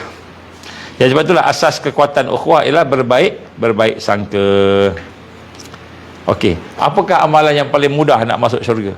Amalan yang paling mudah nak masuk syurga, Allah berfirman dalam surah An-Nur ayat 24. Saya bacakan mana lah, pasal kita masa. Dan janganlah orang-orang yang berharta serta lapang hidupnya dari kalangan kamu bersumpah tidak mahu memberi bantuan kepada kaum kerabat, orang miskin serta orang yang berhijrah pada jalan Allah. Jadi janganlah orang-orang yang berharta, yang kita ada harta, yang ada kelapangan hidup, bersumpah tak nak bantu sahabat kita. Antara sahabat kita tu ialah kaum kerabat, orang-orang miskin dan dia orang yang berhijrah. Jadi kita tengok dia, aku tak nak tolong dia. Jangan bersumpah. Allah kata jangan sumpah. Ini ayat Quran, surah An-Nur. Dan sebaliknya, hendaklah mereka memaafkan. Kalau ada lah satu yang tak elok menyebabkan dia tak nak bantu tadi, maafkan. Serta melupakan kesalahan orang-orang itu. Lupakan kesalahan. And forgive and forget. Jadi Allah tak suruh forgive je, Allah suruh forget. Lupakan. Tidakkah kamu suka supaya Allah mengampunkan dosa kamu? Jadi Allah nak ampunkan dosa kita ni bila kita forgive dan forget. Jangan forgive aja. Ini terutama untuk wanita lah. Wanita, I can forgive but I cannot forget. Sebab wanita ni dia special, kan? Dia emosi dia tinggi sikit, special. Jadi dia boleh ulang kesalahan orang tu, kan, 20 tahun yang lepas. Terutamanya pada suami. Jangan. Pada suami jangan. Kita tolong suami kita, kan, tiba-tiba dia ungkit. Suami kita, kan, tak tolong angkat baju kat luar je. Baju tu dah jemur, tiba-tiba hujan. Sebelum hujan tu dia, abang tolong angkat baju ni. Tiba-tiba, kan, hujan. Suami tu pula terlelap ke apa ke agaknya, dia punya marah kat suaminya. 20 tahun punya kesalahan dia ungkit semua, kan. Saya dah buat ni. Abang ni semua dia kata 20 tahun, 10 tahun, sampai semalam punya, dia boleh susun hidup, kan. Allah kata jangan. Mahukah kamu diampunkan oleh Allah? Forgive and forget. Jadi kalau sahabat nampak bagaimana indahnya Islam ni, dia nak memelihara kekuatan sampai peringkat Allah maknanya tak rugi. Forgive and forget ni tak rugi, Allah akan ganti yang lebih baik lagi. Apa dia? Keampunan Allah. Dan ingatlah Allah Maha Pengampun lagi Maha Pengasihan ni. Ada satu hadis Nabi SAW, tapi hadis ni saya dapat daripada satu kuliah ni, dia tak ada perawi. Nanti kita boleh tengok. Wal afu la yazidu abdan illa izza fa'fu yu'izzakumullah. Bermula memaafkan itu tidak menambah kecuali kemuliaan. Jadi bila kita memaafkan orang, sebenarnya kita menaikkan kemuliaan kita di sisi Allah Subhanahu Wa Taala. Maka maafkanlah, nescaya Allah akan memuliakan kamu. Jadi maaf ni sifat mulia. Kita tak akan boleh memaksa siapa pun untuk memaafkan kita, dan dia tidaklah wajib memaafkan tu, tetapi dipuji, dianjurkan dan sangat digalakkan. Maka Rasulullah sallallahu alaihi wasallam telah bersabda, iza waqafal ibadu nada munadin liyakum man ajruhu 'ala Allah fayadkhulul jannah. Maka apabila manusia sedang berhenti di padang mahsyar, nanti akan manusia berhenti di padang mahsyar untuk dihisap, dihitung oleh malaikat. Maka malaikat akan berseru, kan, siapakah, kan, ataupun bangkitlah orang-orang yang ada pahala ke atas Allah, dan masuklah ke dalam syurganya. Jadi ada malaikat akan suruh, siapa yang ada pahala ke atas Allah, maksudnya Allah, macam seolah-olahnya Allah berhutang dengan dia lah, ada pahala ke atas Allah, begitulah, kan. Qila wa manil ladzi lahu ajrun. Sahabat tanya, siapa orang yang ada pahala atas Allah itu? Maka Nabi kata, qala al-afuna 'anil nas, iaitu orang yang memaafkan manusia.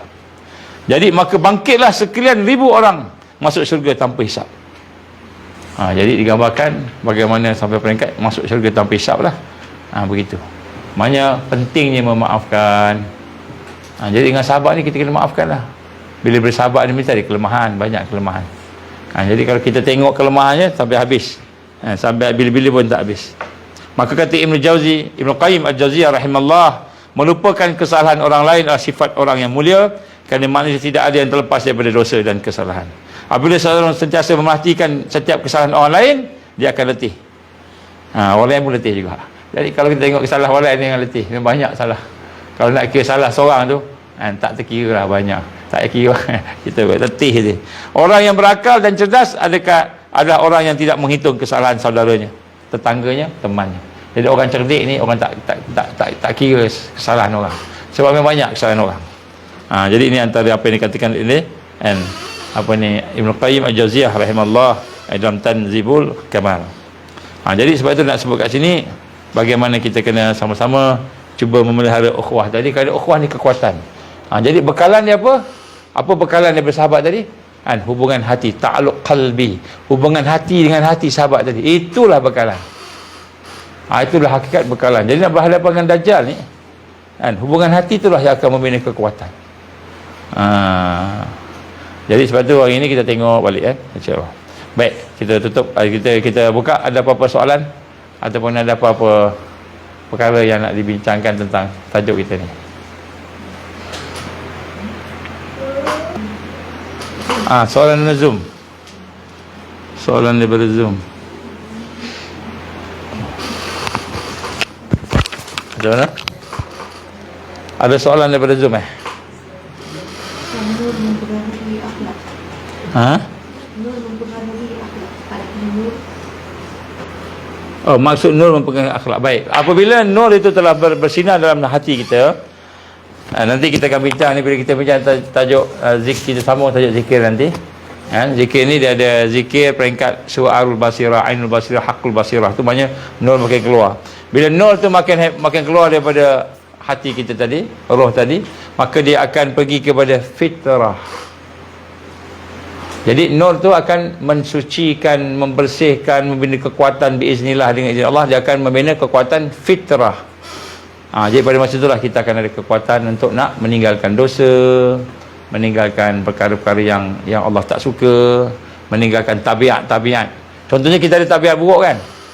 Apa tabiat buruk? Ada banyak tabiat buruk lah. Jadi nak susah nak buang. Jadi bila nur itu terpancar, Allah akan beri kekuatan tinggalkan. Allah akan beri kekuatan. Itu contohlah. Wallahu a'lam. Jadi itu peranan nur ni, dia akan membersihkan titik-titik hitam yang ada, insya-Allah. Ada lain lagi tak soalan? Tak ada.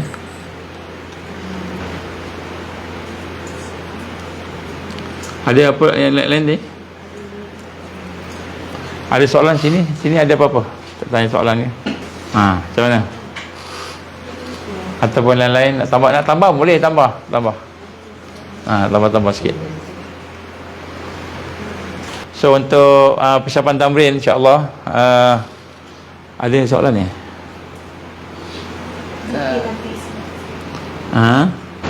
Adakah zikir Nabi sebab itu sifatnya panas? Jadi ada yang kepanasan ketika zikir. Terima kasih Ustaz dah respon dulu. Okey, zikir nafi sebab ni, dia sebenarnya zikir ni dia tak panas, kecuali bila kita buat tu mungkin melebihi daripada yang kemampuan kita lah. Mungkin dia panas. Bila panas tukar lain, tukar selawat ke, tukar istighfar ke. Salah satu baca Quran lah, tukar baca Quran. Baca Quran insya-Allah tak panas kan. Itu antaranya lah kita pelbagaikan. Dekat Facebook ada soalan. Dekat Facebook ada soalan? Apa soalan Facebook? Macam mana nak elakkan berprasangka buruk pada orang? Macam mana nak elakkan berprasangka buruk? Macam mana elak suuzan dengan orang kan? Okey, pertama dengan sahabat dan keluarga kita kan. Kita nak elakkan sangka buruk dengan orang ni, yang pertama sekali kita nak rasa semua perbuatan, semua perkara berlaku daripada Allah. Yang baik atau yang buruk, semua daripada Allah. Bila kita rasa semua itu daripada Allah, maka segala yang daripada Allah tu baik belaka. Baik belaka. Tentu ada hikmahnya. Jadi bila kasih itu, ini qada dan qadar kan, kita berbaik sangka dengan Allah. Kemudian makhluk tu pula kan, mungkin perkara yang Allah takdirkan tu kan, menampak macam tak baik. Contohnya kita sakit, macam tak baik. Contohnya kita takut, ataupun accident. Kita tak nak, siapa nak accident kan? Susah kan? Jadi macam tak baik, tapi sebenarnya baik sebab daripada Allah. Baik sangka. So kita belajar baik sangka dengan Allah, maka lepas tu kita akan baik sangka dengan makhluk. Kenapa baik sangka dengan makhluk? Sebab makhluk tu akan buat sesuatu, bukan dia saja buat, tapi dia duduk di bawah kehendak Allah, kuasa Allah. Kehendak Allah, kuasa Allah izin. Kalau Allah tak izin, tak jadi kan? Contohnya Israel bom, bunuh anak-anak dan sebagainya yang ada di Gaza kan? Kita ingat Israel ke yang bunuh? Betul lah kita nampak Israel yang bunuh, tapi nak hidupkan baik sangka tadi, kita nak rasai semua itu adalah merupakan perbuatan Allah. Mesti ada hikmah. Apa hikmah dia? Kita fikirlah kemudian. Tapi maknanya nak mula kat situ. Mula kat situ dulu. Kan? Bila kita tahu semua perbuatan daripada Allah Subhanahu Wa Taala, maka lepas tu kita mula berbaik sangka sebab Allah ni tak akan menzalimi. Okey, tentu ada pengajarannya, hikmah. Kita fikirlah, oh hikmahnya tentu mungkin saya ni ada dosa ke, Allah nak ampunkan, ataupun ada perkara yang Allah nak bagi yang kita tak boleh dapat melainkan dengan ujian ini. Jadi kita fikir hantu dulu. Tadi bukanlah maknanya kita tidak menghukum orang tersebut kalau dia anak-anak dia buat tak baik. Anak kita saja buat sesuatu kesalahan, kita dah kata jangan buat, dia buat juga. Jadi Allah izin tak? Allah izin. Tetapi hukum kena hukum tak? Kena hukum lah, syariat kena hukum lah. Contoh dia mencuri. Tak apa, Allah izin. Ibu, Allah yang suruh saya mencuri, dia kata. Nak cakap apa? Saya curi ni sebab Allah suruh, dia kata. Dia dah belajar separuh lah akidah dia kan. Tak penuh lagi. Dia kata Allah suruh kan. Jadi nak sebut sini bahagian hukum, bahagian kita nak laksanakan syariat, itu kena ikut hukum Allah. Tapi akidahnya kita kena baik. Tadi yang sebut tadi baik sangka tu pada hati. Baik sangka pada hati. Syariatnya contohnya dia tipu kita. Dia kata saya nak pinjam kat awak, tiba-tiba dia tak bayar balik. Nak pinjam seminggu je, tiba-tiba dah setahun tak bayar-bayar. Bukan tak ada duit, saja tak nak bayar, contohnya kan.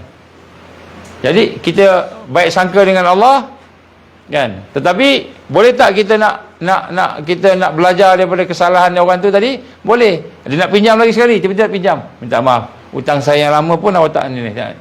Tak apa, tak bayar. Saya tak boleh nak pergi pinjam lah kan. Alhamdulillah. Jadi apabila keadaan tu berlaku, itu maknanya syariat. Syariat kita kena ikut.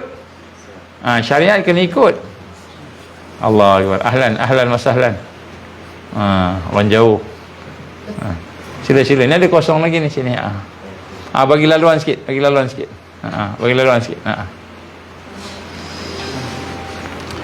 Jadi kita kena duduklah mana-mana pun tak apa. Belakang ni pun ada. Boleh kan? Boleh kan? Itu cara dengan baik. Nak pujuk hati kita ni, sebab tu kita belajar zikir. Zikir ni nak lembutkan hati kita. Kan? Rasul sallallahu alaihi wasallam diceritakan oleh Allahumma salli ala Muhammad. Siapa dia punya servant sebelum Rasul sallallahu alaihi wasallam? Allahumma salli ala Anas. Kan? Dia kata apa? Dia kata aku selalu buat salah dekat Rasul. Buat salah. Banyak buat salah. Nabi suruh buat ini tak buat, macam-macam. Dia jadi servant. Dia membantu Rasul sallallahu. Tapi Nabi tak pernah marah. Nabi senyum saja. Buat salah tu Nabi senyum dulu, bukan marah dulu. Kan saya dah cakap lah gini kan. Nabi tak marah, Nabi senyum dulu. Sebab Nabi faham izin Allah. Nabi ingatkan lagi ingatkan lagi, next time janganlah buat lagi. Contoh Nabi ingatkan. Kalau yang kena hukum, Nabi hukum. Yang perlu dihukum ikut syariat, hukum. Kalau anak tak semayang. Kan, umur 10 tahun. Boleh pukul tak? Boleh pukul. Tapi jangan pukul yang mencederakan. Pukul lah boleh lah. Nak bagi ingat dia. Hukum kena hukum. Kan, dia kata kita kan, apa namanya, kan, Allah izin saya tak semayang ibu. Saya main apa? Main game ni sampai saya tak sedar, habis waktu asar, masuk maghrib. Kan?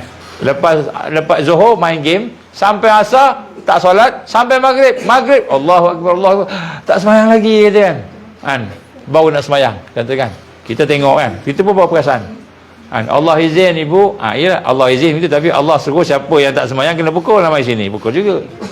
Memang Allah izin, tapi syariat kena jalan. Hukum kena jalan. Tapi perasaan kita tadi tu, kita boleh apa? Kita boleh pujuk hati kita sebab kita tahu ni semua daripada Allah. Semua daripada Allah. Ada hikmahnya. Jadi kita taklah pukul dia sampai mati. Kenapa? Marah sangat. Sampai ada hari ni bunuh anak kan, banyak kes. Sebab dia tak faham. Kan?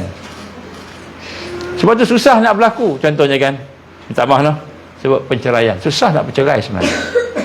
Gaduh, banyak gaduh tak? Memanglah suami isteri dah duduk setiap hari kan, gaduh kan. Kemudian pula ada pula orang apa? Mengasuk-ngasuk pula. Sekarang ni ni satu akta baru dibenarkan untuk kacau isteri orang. Sebelum ni ada akta tak boleh kacau. Kalau dah kahwin tak boleh kacau. Contoh, kita dah kahwin kan, isteri kita tu kalau ada orang nak kacau, kita boleh dakwa. Orang ketiga tu. Jadi sekarang ni dibenarkan. Jadi isteri tadi tu kalau orang nak kacau-kacau, nak apa? Ni apa dia, equality, apa? Sama apa dia panggil? Hak kesamaan, hak sama rata. Pelik lah Malaysia ni. Tak tahulah, tahu dah keluar je. Semalam Malam tu lagi lepas minggu. Apa siapa yang bahas tu? Tahu? Hakim yang bahas. Hakim bahas. Yang keluarkan dia tu. Tapi akta tu ya. Ini kes apa ni? Kes apa? Makin pelik lah. Hakim pun pelik juga. Tak apalah, maknanya nak sebut sini kan, bila berlaku sesuatu tu kena ikut syariat lah. Kalau kita ikut arus ni memang pelik lah. Pelik lah. Banyak lagi sebenarnya benda yang pelik ni yang berlaku sekarang. Jadi baik sangka tu amal hati. Baik sangka amal hati. Syariat hukum kena hukum. Kalau salah kena hukum. Syariat. Amal hati tak sama dengan amal zahir. Syariat ni amal zahir. Syariat ni amal zahir. Contoh, dia dah pinjam duit kita kan, dia tak nak bayar, saja tak nak bayar. Tiba-tiba dia ada masalah nak pinjam lagi. Kita berhak tak nak bagi dia? Boleh tak nak bagi. Kan? Kenapa? Dia dah menipu dan sekarang kita tahu mungkin nak tipu lagi kan, contohnya. Jadi syariat tu kan, dari sudut amalan kan, syariat tu kita amalan zahir. Amalan batin, hati kena baik sangka dengan Allah. So kita boleh maafkan dia tak? Maafkanlah. Sebab Allah izin boleh maafkan, forgive and forget. Boleh. Tapi dari sudut hukum, syariat adalah hukum dia. Apa yang perbuatan salah tadi. Tapi maafkan, boleh maafkan. Lepas tu kalau berpisah pun suami isteri, contohnya bergaduh berpisah pun, tak boleh bergaduh sampai lepas pisah nak gaduh juga. Tak boleh. Kena baik dah, tak boleh. Nanti anak-anak masalah. Kalau dah berpisah. Kan? Sekarang ni macam-macam, lagilah macam-macam sekarang ni. Sekarang ni ada sampai kes tukar-tukar pasangan pun ada sekarang ni. Dah lama dah sebenarnya. Tukar pasangan. Jadi macam-macam lah, pelik lah, pelik. Arus hari ni pelik lah. Sekarang dia terang-terang dulu. Dia terang. Sebab lelaki selalu kena kacau penyondol. Penyondol ni babi ke? Ni istilah apa? Istilah netizen ni istilah netizen Penyondol tu apa? Ada orang tanya. Penyapu tahu. Penyapu. Dalam pengamalan ilmu batin ada kaedah meraga sukma. Adakah ia dibenarkan oleh syarak? Jadi kalau kita buat sesuatu benda yang gaib ni, benda gaib lah, benda gaib. Gaib ni contohnya kita keluar roh daripada badan kita, kan? Keluar roh daripada badan kita.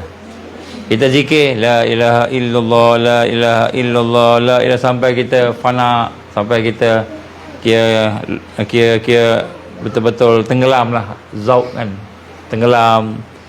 Yang tiba-tiba roh kita keluar. Tengok kita masih berzikir, tapi roh kita keluar, tengok. Boleh berlaku tak?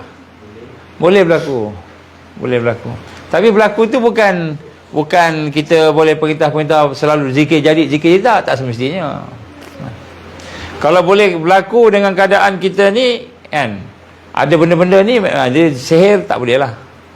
Kalau benda tu ada kaitan jin ke, ada kaitan amalan-amalan yang khurafat ke. Contoh amalan syaitan ni, zikirnya terbalik. Macam zikir iblis ni, orang penyembah Lucifer ni, dia punya amalan ni terbalik, dia baca terbalik, kan. Kalau ayat Quran tu dia terbalikkan, dia ubah makna, panjang pendek lah, jadi ubah makna. Jadi tapi sihir lah. Sihir ni apa? Istidraj. Nampak macam boleh sembuh orang apa semua, tapi punya sihir. Bila sihir ni maknanya apa dia? Maknanya istidraj, tak boleh lah. Tapi kalau Allah bagi, itu sebahagian daripada tajalli. Allah mempersaksikan kesempurnaan kekuasaan Allah. Itu memang Allah bagi, tak apa, tak ada masalah. Sebab tu kita zikir ke kita apa, jangan niat yang nak dapat hebat-hebat ni. Kita niat contohnya dapat redha Allah dah. Okey, kalau merawat, jangan merawat. Sama juga. Merawat contohnya kita bacakan ruqyah ke, kita doakan ke, sebagainya. Tapi dalam rangka nak dapat redha Allah. Kita baca ruqyah, bukan ayat tu yang menyembuhkan, Allah yang menyembuhkan. Ayat tu doa je, kita doa pada Allah, kan. Siapa yang mengiktikadkan bahawa ayat itu menyembuhkan, syirik dia. Tak boleh. Yang menyembuhkan Allah. Sama jugalah. Jadi kalau bila kita apa namanya, buat sesuatu, tiba-tiba Allah bagi, Allah akan bagi ni. Zikir ni sampai rahsia dalam sir sampai kepada rahsia tu, kan. Masa tu Allah akan bimbing kita. Jangan pelik kadang-kadang bila buat tiba-tiba kita zikir kan, la ilaha illallah, la ilaha illallah, Allah, tiba-tiba kita buka mata tengok tempat lain. Jangan pelik. Kalau kita bimbang takut, minta ke Allah, ya Allah tolong aku kat mana ni, macam tu kan. Kita nak sembahyang, tiba-tiba pergi tempat lain, masjid lain. Kita tengok Masjid Al-Aqsa kan, semua Yahudi semua kat luar, kita kat dalam seorang-seorang. Dia dah tutup, masjid dah tutup kan, kita kat dalam. Itu Allah bagi. Kalau Allah bagi, jangan rasa terornya aku, jangan rasa itu pula.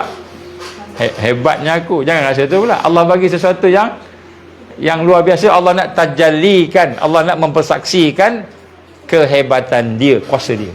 Kita bersyukur ke Allah, kita rendah diri ke Allah, kita bersemayang sunat tahiyatul masjid dalam Masjid Al-Aqsa.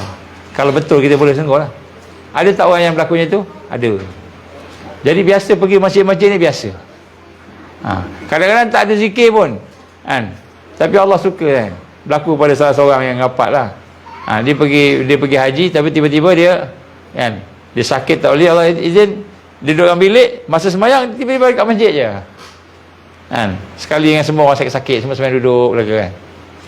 Tu Allah mentajallikan kekuasaan dia. Allah memperlihatkan, mempersaksikan kuasa dia, hebat dia pada kita.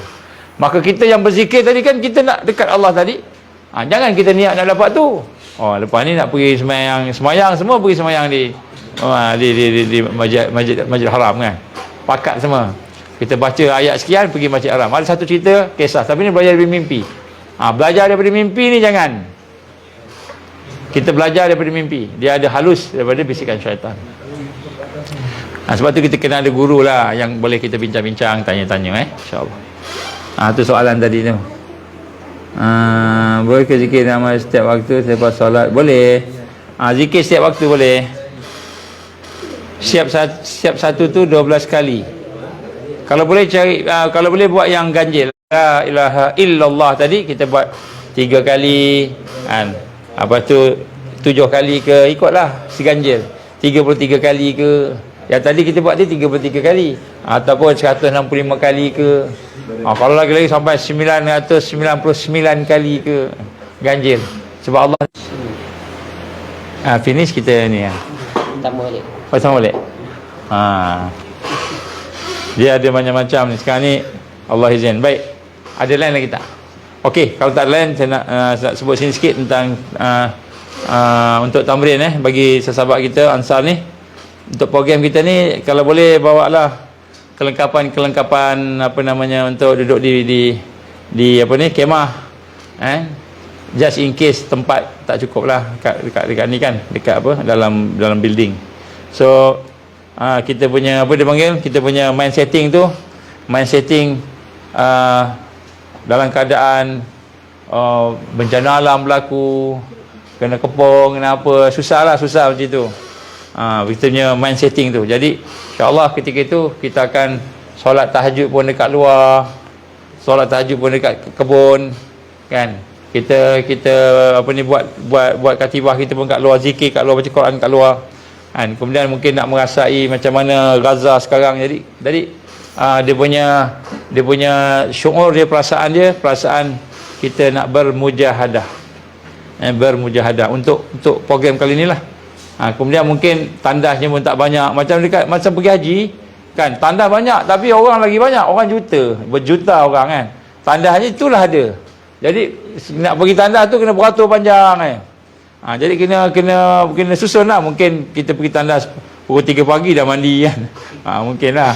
Wallahualam, tengoklah kalau tak nak beratur-beratur, kena kontrol kita punya buang air tu.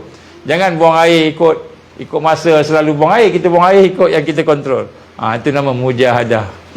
InsyaAllah nanti kita akan bincang lah antara tajuk-tajuk kan. Kita akan bincang sikit mujahadah, kemudian solat. Solat yang sempurna macam mana, insyaAllah kita akan bincang nanti kan. Tajuk dia dari sudut amalan-amalan syariatnya, amalan-amalan tarekatnya, amalan-amalan hakikat dan makrifat. Jadi solat ni jadi kompol, tapi mungkin kita tak boleh nak habis jugalah. InsyaAllah. Baik, jadi untuk tamrin tu kita prepare itulah insyaAllah bagi mereka yang akan bersama-sama nanti. Itulah insyaAllah. Sebelum kita tutup, ada apa-apa soalan? Ada apa-apa? Tak ada dah, kelas. Tak ada. Okey, insyaAllah. Mari kita baca doa Rabitah sama-sama. Mudah-mudahan Allah SWT memberikan kepada kita rahmatnya, barakahnya, insyaAllah. Ila hadratin Mustafa Nabi sallallahu alaihi wasallam wa ala alihi wa ashabihi wa man tabi'an bi ihsan ila yaumiddin wa ila hadratin kan Mustafa al-anbiya wal mursalin kullu berjika ila hadratin kepada Syekh Abdul Qadir Jailani guru-guru yang ada, guru-guru kita dan seterusnya kepada ibu bapa kita, sahabat-sahabat kita semua, orang yang soleh dari golongan An'amta alaihim, dan juga pada para pejuang-pejuang yang ada yang kita masukkan dalam, kita rangkumkan semua dalam Fatihah kita. Al-Fatihah. A'udzubillahi minasyaitonirrajim. Bismillahirrahmanirrahim. Alhamdulillahirabbil alamin, arrahmanirrahim, maliki yaumiddin. Iyyaka na'budu wa iyyaka nasta'in. Ihdinas siratal mustaqim. Siratal ladzina an'amta 'alaihim ghairil maghdubi 'alaihim waladdallin. Amin. A'udzubillahi samil 'alim minasyaitonir rajim. Bismillahirrahmanirrahim. Alhamdulillahirabbil alamin, wassalatu wassalamu ala asyrafil anbiya'i wal mursalin wa ala alihi wa sahbihi ajma'in. Allahumma innaka ta'lamu anna hadhil qulub, Allahumma innaka ta'lamu anna hadhil qulub, Allahumma innaka ta'lamu anna hadhil qulub qad istamat ala muhabbatik wa altaqat ala ta'atik wa tawahadat ala da'watik wa ta'ahadat ala nusrati syariatik فاثق اللهم رابطتها وأدمتها واهدها سبلها واملأها بنورك الذي لا يخبو واشرح صدورها بفيض الإيمان بك وجميل التوكل عليك وأحيها بمعرفتك وأمتها على الشهادة في سبيلك يا الله إنك نعم المولى ونعم النصير. اللهم يا مقلب القلوب ثبت قلوبنا على دينك وعلى طاعتك وعلى الجهاد في سبيلك. لا إله إلا أنت سبحانك إنا كنا من الظالمين. اللهم انصر إسلام والمسلمين والمستضعفين والمجاهدين في فلسطين وفي غزة وفي كل مكان وفي كل زمن. اللهم انصرنا على تارك الدعوة وترك التربية وترك الجهاد في سبيل الله. لا إله إلا أنت سبحانك إنا كنا من الظالمين. ربنا أتم لنا نورنا واغفر لنا إنك على كل شيء قدير. ربنا هب لنا من أزواجنا وذرياتنا قرة أعين واجعلنا للمتقين إماما. ربنا آتنا في الدنيا حسنة وفي الآخرة حسنة وقنا عذاب النار. وصلى الله على سيدنا محمد وعلى آله وصحبه وبارك وسلم. سبحان ربك رب العزة عما يصفون والسلام على المرسلين والحمد لله رب العالمين. سبحانك اللهم وبحمدك أشهد أن لا إله إلا أنت أستغفرك وأتوب إليك. بسم الله الرحمن الرحيم والعصر إن الإنسان لفي خسر إلا الذين آمنوا وعملوا الصالحات وتواصوا بالحق وتواصوا بالصبر. وبالله التوفيق والهداية. السلام عليكم ورحمة الله وبركاته. Ini